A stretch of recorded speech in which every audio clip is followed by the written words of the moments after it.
بسم اللہ الرحمن الرحیم. السلام علیکم.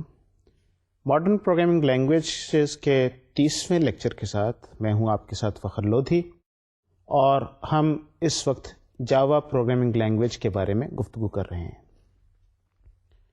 جاوا پروگرامنگ لینگویج، جس طریقے سے آپ کو یاد ہوگا کہ پچھلے لیکچرز میں ہم نے ڈسکس کیا تھا کہ یہ بہت حد تک سی پلس پلس سے ملتی جلتی لینگویج ہے، اور انفیکٹ اس میں اگر اس کو دیکھا جائے تو پہلی نظر میں یہ سی پلس پلس ہی نظر آتی ہے. جب جاوا کا پروگرام لکھا ہوا ہوتا ہے تو ایسا معلوم ہوتا ہے کہ یہ سی پلس پلس کا ہی پروگرام ہے.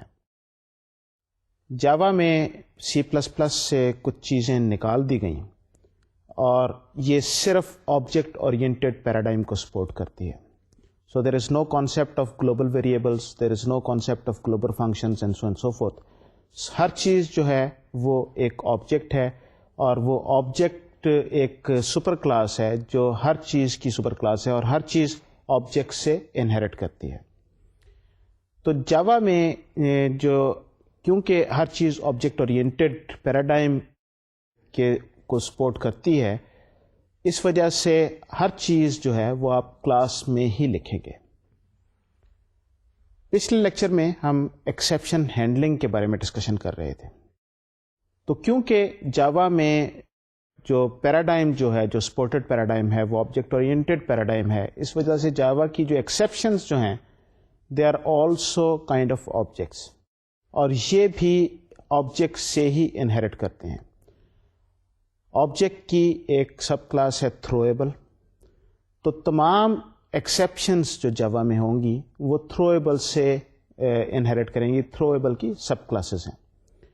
تھرویبل کی دو پری ڈیفائنڈ سب کلاسز ہیں، ایک ایرر اور دوسری ایکسیپشن. ایرر جو ہے، ایرر جاوا ورچوئل مشین سے جو ریلیٹڈ ایررز ہیں، جو وہاں پر جو پیدا ہوتی ہیں، وہ ان کو ہینڈل کرتی ہے. فار ایگزامپل، اگر آپ کا سسٹم کسی وجہ سے آؤٹ آف میموری ہو جائے، ہیپ پہ میموری نہ رہے، تو جس طرح کی جو ایرر تھرو ہوگی، جو ایکسیپشن تھرو ہوگی، وہ ایرر کی قسم کی ایکسیپشن ہوگی. وہ جارا ورچوئل مشین ہی تھرو کرے گی اور وہی اس کو ہینڈل کرے گی. دوسری جو سب کلاس ہے تھرویبل کی، وہ ہے ایکسیپشن. جو یوزر کی ایکسیپشنز جو ہیں، جو ہم جو ایکسیپشنز لکھتے ہیں، وہ ایکسیپشن کی سب کلاسز ہوتی ہیں. دس از واٹ دی کنونشن از. ہم جو یوزر پروگرامز ہیں وہ ایرر سے انہیرٹ کر کے ایکسیپشنز نہیں لکھیں گے. یہ ہماری جاوا کی پروگرامنگ کی کنونشن ہے. کوئی یہ اس میں رول نہیں ہے، لیکن دس از دی کنونشن. ایکسیپشن کی دو پری ڈیفائنڈ سب کلاسز ہیں، ایک آئی او ایکسیپشن اور ایک دوسری رن ٹائم ایکسیپشن. اور اس کے علاوہ جو یوزر کی ایکسیپشنز ہیں، جس طرح کہ میں نے ابھی پہلے بھی ذکر کیا، وہ بھی ایکسیپشن کے انڈر ہوں گے. جاوا کی جو ایکسیپشن ہینڈلنگ کا جو میکانزم ہے، اور جو اس کی پوری ٹریٹمنٹ کا جو میکانزم ہے، وہ سی پلس پلس سے بہت ملتا جلتا ہے. اس میں اسی طریقے سے ٹرائی ہے، اسی طریقے سے کیچ ہے. جو سی پلس پلس سے جو چیز فرق ہے وہ یہ ہے کہ اس میں ایک فائنلی کی کلوز بھی ہے، جو سی پلس پلس میں نہیں ہے. اس کے علاوہ جو جاوا کے جو پیرامیٹرز جو ہیں، وہ ایکسیپشن کے پیرامیٹرز وہ زیادہ میننگ فل ہیں as compared to C plus plus. Here is this example. We have class myException extends exception, and we have public myException string message, and we have super message. So this is, what we have done is کہ exception کی class کو extend کیا ہے، اور اس میں ہم نے دو کنسٹرکٹر دے دیے ہیں، ایک جس میں کوئی پیرامیٹر نہیں ہے اور دوسرا جس میں ایک اسٹرنگ ہے. اور یہ اسٹرنگ جو ہے، ہم نے یہ کہا کہ یہ سپر کے جو وہاں پر میسج یہ پاس ہو جاتا ہے. Now this exception can be thrown with throw new my exception. Note کہ یہاں پر نیو کا کی ورڈ ہمیں یوز کرنے کی ضرورت پڑے گی جاوا میں.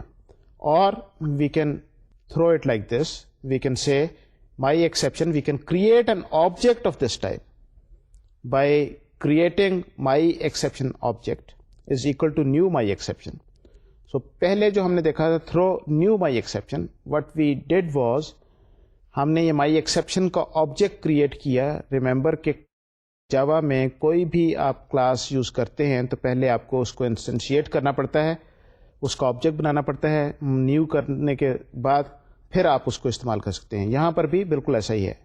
تو اگر آپ نے تھرو سے پہلے اس کا آبجیکٹ نہیں بنایا تو تھرو کی اسٹیٹمنٹ میں آپ وہ آبجیکٹ بنا کے اور ایکسیپشن کو آپ تھرو کر سکتے ہیں, یا آپ نے یہ اس طریقے سے اس کا مائی ایکسیپشن کلاس کا آبجیکٹ مائی ایکسیپشن آبجیکٹ بنایا is equal to new my exception, یہاں سے وہ آبجیکٹ بن گیا. Now this object can be used in the throw statement. So you can have throw my exception object. So and the exception will be handled in the appropriate catch block. Binding of exceptions in Java is similar to C++. If an exception is thrown in the compound statement of try construct, it is bound to the first handler, that is the catch function, immediately following the try clause whose parameter is the same class as the thrown object or an ancestor of it. Exceptions can be handled and then rethrown by including a throw statement without an operand at the end of the handler. To ensure that exceptions that can be thrown in a try clause are always handled in a method, a special handler can be written that matches all exceptions like this. So we can have catch, exception, any exception. So now we are defining the type of the exception as exception. And remember, all user exceptions, since the convention is that we will be using, they are going to be descendant of exception. تو اس وجہ سے یہ تمام exception جو exception کی سب classes ہوں گی اور اس کے ڈسینڈنٹس ہوں گے, وہ تمام کے تمام یہ کیچ جو ہے یہاں پر کیچ ہو جائیں گے. تو یہاں پر جو سب سے پہلے ہمیں جو فرق نظر آیا سی پلس پلس اور جاوا کی ایکسیپشن میں, اس چیز کے بعد کہ جاوا کی ایکسیپشنز وہ ایکسیپشن کلاس کے آبجیکٹس ہوتے ہیں, اس سے انہیرٹ کرتے ہیں, اور سی پلس پلس میں وہ کہیں پر بھی ہو سکتی ہیں, they are not really objects. تو جو پہلا فرق جو ہمیں نظر آیا وہ یہ ہے, کیونکہ یہ آبجیکٹس ہیں اور جس طریقے سے جاوا میں کوئی بھی آبجیکٹس آپ بناتے ہیں تو وہ آبجیکٹ ویریبل ڈکلیئر کرنے سے آبجیکٹ نہیں بن جاتے ہیں. So what you have to do is you will always have to use this new operator to instantiate this object. تو یہ جاوا میں بھی ایکسیپشن ہینڈلنگ کے لیے بھی آپ کو اس کا وہ آبجیکٹ بنانا پڑے گا نیو کرنے کے بعد, تو پھر اس ٹائپ کا وہ آبجیکٹ بن جائے گا اور پھر آپ اس ایکسیپشن کو اس آبجیکٹ کو آپ تھرو کر سکتے ہیں. تو یہ ایک پہلی چیز ہے. کیچ میں جو امپورٹنٹ چیز ٹو ریممبر از کہ جو کیچ کا بلاک جو ہے وہ اس ایکسیپشن کو کیچ کرے گا جس کی ٹائپ اس کے بلاک میں ایز پیرامیٹر دی گئی ہوگی. تو اگر وہ اس کی ٹائپ اس کے بلاک میں نہیں دی گئی ہوگی تو پھر وہ اس کو ہینڈل نہیں کرے گا, اور جو پہلا ہینڈلر آپ کو ملے گا وہ اسی طریقے سے جس طرح سی پلس پلس میں ہوتا ہے, آپ کو وہ ڈائنامکلی وہ لوکیٹ کرتے ہوئے اور اس میں وہاں پر جا کے اس کا جہاں جو بھی ایکسیپشن ہینڈلنگ کا جو کوڈ لکھا ہوا ہے جس کیچ بلاک میں جہاں پر وہ پیرامیٹر کی ٹائپ میچ کرتی ہے اس پرٹیکولر آبجیکٹ سے جو ایکسیپشن کا جو پھینکا گیا تھا, یا اس کے ڈسینڈنٹ ہو یا وہ خود ہو, تو وہ پوری ہائرارکی میں سے اگر کوئی ہے تو وہ اس کو کیچ کر لے گا. تو اگر آپ نے کو کیچ آل ٹائپ کا آپ نے ہینڈلر لکھنا ہے تو اس میں آپ اس کے پیرامیٹر کی ٹائپ دیں گے ایکسیپشن, اور پھر اسے کہیں گے کہ any exception that is of that type. So اس کا مطلب یہ ہے کہ ایکسیپشن اور اس کے ڈسینڈنٹ جتنے بھی ہیں, اگر اس طرح کی کوئی ایکسیپشن اس جگہ تک پہنچتی ہے تو یہاں پر اس کو پکڑ لو اور اس کو ہینڈل کر لو. تو یہ ایک ڈفرنس ہے سی پلس پلس اور جاوا میں. اور یہاں پر آپ دیکھیے کہ یہ جو پیرامیٹر ٹائپ جو ہے یہ پلیز این امپورٹنٹ رول. یہ ہم آگے چل کے اس پہ اور بھی گفتگو کریں گے کہ یہ کیا رول پلے کرتی ہے اور یہ کس طریقے سے آپ کو زیادہ میننگ فل انفارمیشن پرووائڈ کرنے میں معاون ہوتی ہے آپ کی. لیکن بہرحال یہاں پر یہ دیکھیے کہ صرف وہ ایکسیپشن جو اس ٹائپ سے ریلیٹڈ ہیں اور اس کے ڈسینڈنٹ ہیں صرف انہی کو یہاں پر کیچ کیا جائے گا. تو یہ سی پلس پلس کی نسبت یہ زیادہ اسٹرانگلی ٹائپڈ ہے as compared to C plus plus. تو آئیے ذرا اس گفتگو کو جاری رکھتے ہیں اور ایک بار پھر سے ایگزامپل کو کنٹینیو کرتے ہیں. There are other design choices as far as the exceptions in Java are concerned. The exception handler parameter in C++ has a limited purpose, as we have just discussed.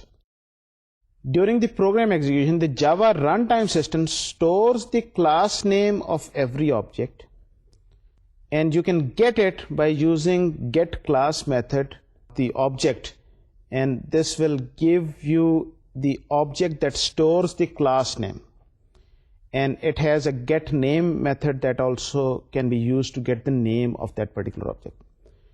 The name of the class of the actual parameter of the throw statement can be retrieved in the handler like this. So any exception .getClass.getName. So this will give you the name of the class of the actual parameter of the throw statement, جہاں سے یہ parameter یہ بنا کے یہ پھینکا گیا. تو آپ کو اس سے پتہ لگ جائے گا کہ کس جگہ سے یہ ایکچولی یہ ایکسیپشن تھرو کی گئی تھی. In the case of a user-defined exception, the thrown object could include any number of data fields that might be useful in the handler. یہاں پر جو ہم نے بات کی وہ یہ ہے کہ since this is an object, یہ جو آپ نے ایکسیپشن جو تھرو کی, دس از این آبجیکٹ. جب یہ آبجیکٹ ہے جو کہ C++ میں آبجیکٹ نہیں ہے, جاوا میں کیونکہ یہ آبجیکٹ ہے تو اس سے پورے آبجیکٹ کا آپ پرپز لے سکتے ہیں اور اس میں بہت ساری انفارمیشن سٹور کر کے بھیجی جا سکتی ہے اور اس انفارمیشن کو بعد میں استعمال کیا جا سکتا ہے for cleaning up, for what ever, جو بھی آپ نے ایکسیپشن ہینڈلنگ کا جو میکینزم کرنا ہے. ایک بہت بڑا اس کا یوز یہ ہوتا ہے کہ یہ چیز دیکھی جائے کہ ایکسیپشن کس جگہ سے تھرو ہوئی, کون سی ایسی جگہ ہے جہاں پر ایرر کریٹ ہوئی اور وہاں سے ایکسیپشن بھیجی گئی. تو اگر کوئی آپ نے ایک ٹاپ پہ ایک ایکسیپشن ہینڈلر ایسے لکھا ہوا ہے that catches all the exception, جو ایکسیپشن اور اس کے ڈسینڈنٹ کو کیچ کرتا ہے, تو اگر وہ ایکسیپشن کسی جگہ سے تھرو ہوئی ہے اور کسی نے اس کو کیچ نہیں کیا تو اس جگہ پہ آ کے وہ ایکسیپشن پکڑی جائے گی. جب یہ ایکسیپشن پکڑی جائے گی تو اس کا مطلب یہ ہے کہ اب آپ نے یہ دیکھنا ہے کہ اصل میں کون سی کلاس سے یہ ایکسیپشن تھرو کی گئی, تاکہ آپ وہاں پر جا کے کچھ انالیسس کر سکیں. اگر بعض کا ڈی بگنگ کرنے کی ضرورت پڑتی ہے, بعض کا کچھ اور چیزوں کو دیکھنے کی ضرورت پڑتی ہے کس وجہ سے یہ ایکسیپشن آئی. تو جاوا میں جو کلاسز استعمال ہو رہی ہوتی ہیں, جو آبجیکٹ استعمال ہو رہے ہوتے ہیں, وہ سارے کے سارے ان کے نام جو رن ٹائم انوائرمنٹ ہے وہ اسٹور کر لیتا ہے. تو یہ آپ گیٹ کلاس اور گیٹ نیم سے آپ اس آبجیکٹ سے ریلیٹڈ انفارمیشن وہ نکال سکتے ہیں, اور جب اس سے انفارمیشن نکال لی تو پھر آپ کو یہ پتہ لگ جائے گا کہ یہ کس جگہ سے یہ تھرو ہوئی تھی, اور پھر آپ اس انوائرمنٹ میں پہنچ کے اس کے مطابق کچھ آپ انالیسس کر سکتے ہیں. تو یہ C++ کی نسبت کی زیادہ میننگ فل اور زیادہ یوزفل آپ کو انفارمیشن پرووائڈ کرتا ہے, جو آپ ڈی بگنگ کے لیے خاص طور پہ, اور جب بھی کوئی ایرر آئے تو اس ایرر کو ٹریس کرنے کے لیے خاص طور پہ آپ اس چیز کو استعمال کر سکتے ہیں. آئیے ایک بار پھر سے سلائڈ پہ چلتے ہیں اور اس گفتگو کو کنٹینیو کرتے ہیں. Java has a throws clause also. In C++ has throw clause which is overloaded. And Java has a throws clause which is the specification of this class which throws a particular exception. So in C++, in both cases throw clause is used, so you really don't know کہ یہ specification ہے یا command ہے. تو throws کہنے سے ایک جو یوزر جو ہے, جو پڑھنے والا جو ہے, اس کو یہ انفارمیشن ملتی ہے کہ یہ جو کلاس جو ہے یہ والی ایکسیپشن تھرو کرے گی. سو یہ اسپیسیفکیشن ہے ایز کمپیئر ٹو کمانڈ. سو جب آپ کلاس کے ہیڈر کو آپ دیکھتے ہیں, جب کلاس کے پروٹوکال کو دیکھتے ہیں, تو آپ کو اس سے پتہ لگتا ہے کہ یہ کون سی ایکسیپشنز تھرو کرے گا, اور اس سے کچھ انفارمیشن یوزر کے لیے یہ کارآمد انفارمیشن ہوتی ہے. It is similar in syntax as to C++, but different in semantics. The appearance of an exception class name in the throws clause of Java method specifies that the exception class or any of its descendants can be thrown by this particular method. A C++ program unit that does not include a throw clause can throw any exception. A Java method that does not include a throws clause cannot throw any checked exception it does not handle. Remember that we had two types of exceptions, checked and unchecked exception. تو جو error type کی exception جو ہیں وہ ان checked exception ہے اور جو exception type کی ہیں وہ چیکڈ ہیں. So a Java method that does not include a throws can not throw any checked exception it does not handle.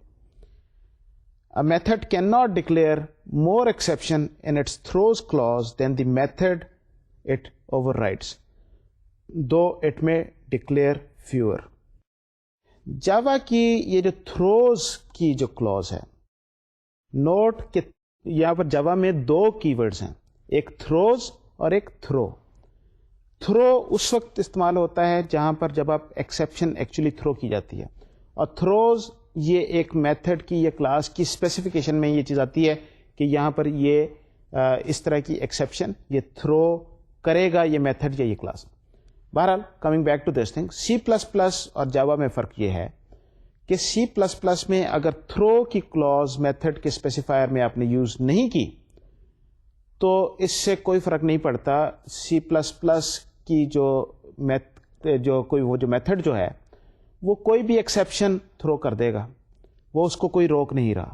جاوا میں صرف وہ ایکسیپشن جو آپ نے اس کی اسپیسیفائر میں بیان کی ہوئی ہے، تھروز کلوز میں آپ نے اس کے ساتھ اسپیسیفائی کیا تھا کہ یہ والی ایکسیپشن یہ والا میتھڈ تھرو کرے گا، اس کے علاوہ یا اس کے ڈسینڈنٹس کے علاوہ، کیونکہ یہ آبجیکٹ اورینٹیڈ ہے تو سارے اس کے ڈسینڈنٹس جو ہیں وہ اسی ٹائپ کے گنے جاتے ہیں. یہ جو انہیریٹنس کا جو پورا کانسیپٹ ہے یہ وہی ہے. تو یہ صرف وہ والی ایکسیپشنس تھرو کر سکتا ہے آپ کا میتھڈ جو اس کی تھروز کلوز میں دی گئی ہیں، اس کے علاوہ ایکسیپشن تھرو نہیں کرے گا. تو یہ ایک امپورٹنٹ چیز ہے. دوسری امپورٹنٹ چیز یہ ہے کہ جو آپ کی جو میتھڈ جو ہے اگر وہ ان چیکڈ ہے تو پھر تو ایک اور چیز ہے، لیکن چیکڈ ایکسیپشنس جو ہیں وہ بالکل کنٹرولڈ طریقے سے ہیں. آپ کو پتا ہونا چاہیے کہ یہ پرٹیکولر میتھڈ کون سی چیکڈ ایکسیپشنز جو ہیں ان کو ہینڈل کرے گا، اور صرف اسی کو یہاں سے تھرو کیا جا سکتا ہے.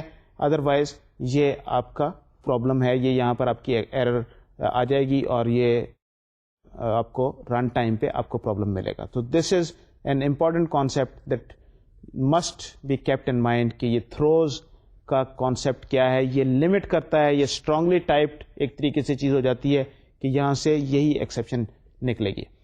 اچھا، اب ایک اور امپورٹنٹ چیز ہے، وہ یہ ہے کہ جو تھرو کی جو کلوز ہے، تھروز اینڈ تھرو کی کلوز جو ایکچولی ایکسیپشن کو تھرو کرتی ہے، اب وہ والی کلوز جو ہے وہ صرف اس ایکسیپشن ٹائپ کے لیے کارآمد ہوگی جو اوپر تھروز میں جس کے بارے میں بات کی ہوئی ہے.